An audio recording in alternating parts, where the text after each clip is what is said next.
बहुत खुश होता है ना तो उसे दिन का टाइम का पता नहीं चलता है। सूर्य नारायण के साथ भी यही हुआ, उन्हें पता नहीं चला। 1 महीना बीत गया। अब बीता कैसे? जो नीचे बजाने वाले गाने वाले लोग थे वो सोचे कि रात हो तो हम लोग बजाना बंद करें, और भगवान सूर्य नारायण सोचे कि ये बजाना बंद करे तो हम यहाँ से जाएं। अब ना सूर्य भगवान जाए, ना रात हो ना ये बजाना बंद करे, और ना ये बजाना बंद करे ना वो जाए। देखते देखते 1 महीने बीत गया। कहते हैं अयोध्या जी में 1 महीने का 1 दिन हो गया।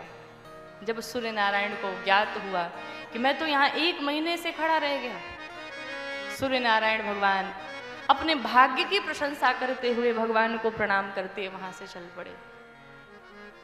ये कथा कहती है कि जीवन में कहीं क्षण भर का भी आपको सत्संग मिल जाए, जीवन में क्षण भर की अगर संतों की संगति मिल जाए तो अपने भाग्य की प्रशंसा करिए। और एक बात बताएं, प्रशंसा करने की आदत बनाइए। क्यों? आपके बगल में कोई खड़ा हो ना, अच्छे कपड़े पहना हो तो तुरंत कहिए आपने आज बड़े अच्छे कपड़े पहने, आज आप बड़े सुंदर लग रहे। लेकिन कोई कोई जलन के मारे बोल ही नहीं पाता है, इतना जलता रहता है। वो अच्छा भी होगा तो उसे देखा नहीं जाएगा। कुछ लोग को रोने की आदत रहती है, वो चाहे जितना भी उनके पास धन हो जाए लेकिन वो रोते ही रहे, महाराज कहाँ बिजनेस हमारा ठीक नहीं चल रहा है, भले ही ठीक चल रहा हो।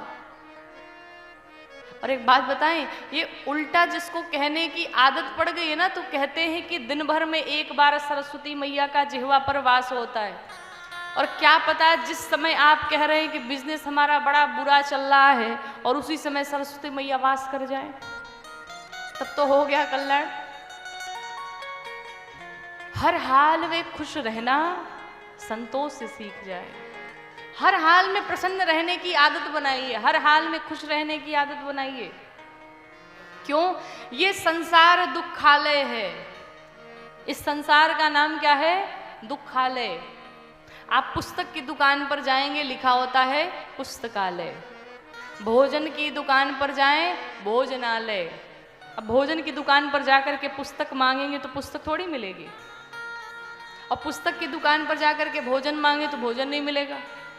उसी प्रकार से इस दुखालय में आकर के अगर आप सुख मांगते हैं तो आपको सुख नहीं मिलेगा। इसी दुख में से हमें सुख निकालना है। प्रसन्न रहने की हमें आदत बनानी होगी। छोटी छोटी बातों में प्रसन्न रहने की आदत बनाइए। और जिसने भगवान के चरणों को पकड़ के रखा है वो सदैव आनंद में रहेगा। एक संत भगवान थे तो उनकी पत्नी बड़ी कर्कशी थी। जब देखो तब झगड़ा, जब देखो तब झगड़ा। तो एक दिन क्या हुआ कि पत्नी देवी आई और उन्होंने संत भगवान से कुछ करने को कहा होगा। संत भगवान सुने ही नहीं। अब जब सुने नहीं, पत्नी को क्रोध आया, लिया बाल्टी का पानी और दे जाकर के बाल्टी के पानी से नहला दिया संत भगवान को। अब जब नहलाया तो संत भगवान एकदम गदगद हो गए, प्रसन्न हो गए, कहा वाह। अब पत्नी और चिढ़ गई, हमने नहलाया, इसमें खुशी की कौन सी बात है। संत भगवान ने पता है क्या कहा? क्या मैं आज इसलिए प्रसन्न हो गया क्योंकि तुम रोज गरजती थी, आज बरस भी पड़ी, आज बरस भी गई। तो जैसे जीवन चल रहा है उसी में आनंद से रहिए, उसी में प्रसन्नता से रहिए। इधर भगवान राम की बाल लीला चल रही। थोड़े भगवान बड़े हुए। भगवान राम का नामकरण संस्कार करने के लिए गुरुदेव वशिष्ठ आए और कहते हैं नाम का जीवन पे बहुत प्रभाव पड़ता है, इसलिए नाम कभी भी रखें तो अपने गुरु को बुला करके, घर में जो ज्येष्ठ श्रेष्ठ हो, दादाजी, बाबा जी, दादी, जो भी हो, नाम ऐसा हो कि सार्थक हो। और लगभग हम तो कहते हैं प्रयास हर जीव का यही होना चाहिए कि कोई भगवान का नाम हो। कम से कम ऐसे नाम नहीं ले पाते, जितनी बार बेटे बेटिया को बुलाएंगे उतनी बार तो कम से कम नाम आएगा। इसलिए जब कभी भी नामकरण करें तो भगवान का नामकरण करें। लेकिन लोगों की इतनी समस्याएं हैं महाराज, क्या कहा जाए। समस्या की कमी नहीं है वैसे लोगों के पास। हमने कहीं कहा कि अपने बेटी बिटिया का नाम देवी देवता का रखो, एक मैया तुरंत खड़ी हुई। आपने कैसे कह दिया कि बेटिया का नाम, बेटे का नाम, भगवान का नाम रखे। हमने कहा क्यों, समस्या क्या है।